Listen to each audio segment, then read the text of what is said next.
Hi hello नमस्कार, मी रुंची माझ्या चॅनलवर तुमचं अगदी मनापासून स्वागत करते. तर इकडे बघू शकता सकाळ सकाळचं गुड मॉर्निंग सर्वांना. आणि सकाळ सकाळी बघा छान असं मस्त कोकिळ्याचं दर्शन झालं आणि कोकिळ्याचं तोंड बघितल्याने कोकिळ्याला बघितल्याने दिवस चांगला जसं जातो असं म्हणतात.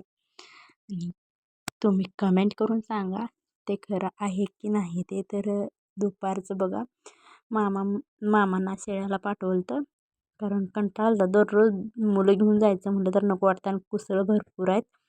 आणि मामा फोन केले घरी बसून तर काय करताय म्हटले, या लाकडं फोडून देतो म्हणून कुऱ्हाड दावं टॉवेल वगैरे घेऊन गेलतो. तर इकडे बघू शकता हा आहे ओढा आणि मामा त्यांना चोपते तोडून टाकले शेळ्यांना. मी शेळ्या राखला तोपर्यंत मामा जाऊन लाकडं तोडाय गेले आणि मी परवा दिवशी शेळ्या राखाय आलते. पिचक्या ज्या काही बांगड्या होत्या ना त्या सगळ्या फोडून तिथं टाकल्या होत्या बघा.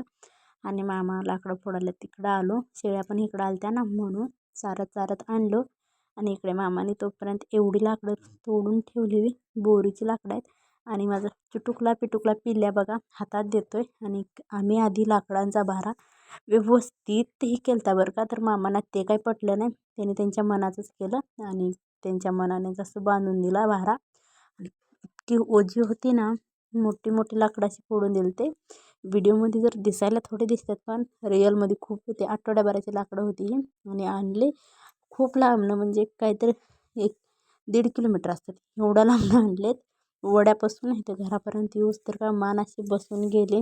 आले टाकले ती पायरीवर गपचूप झोपूनच टाकले. खूप म्हणजे खूप मान दुखत होती आणि डोक्यात माझ्या कधी नाही. ती गोव्यात असताना घेतलेली घेत होती लाकडं तिथून आत्ता पहिल्यांदा ओझं घेतलं एवढं मोठं. गेल्या वर्षी मोळ्या घेतलेल्या पण तेव्हा काही झालं नाही. आणि खेकडा होता तो ऋतून ना डोक्यात मोठा आला, टिंगूळ उठला.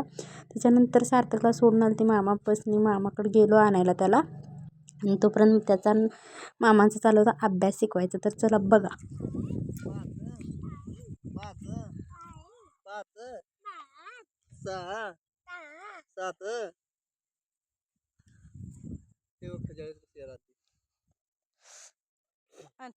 आणि मामांना पाणी वगैरे आणलं दिलं आणि पुन्हा चालू. तर आता इथे एक टोळी आल्या बरं का. ती बहुतेक त्यांना विचारलं, आम्ही सोलापूरची होती. तर चला व्हिडिओ कसा वाटला कमेंटमध्ये नक्की सांगा. तर चला बाय, जय बाळू मामा.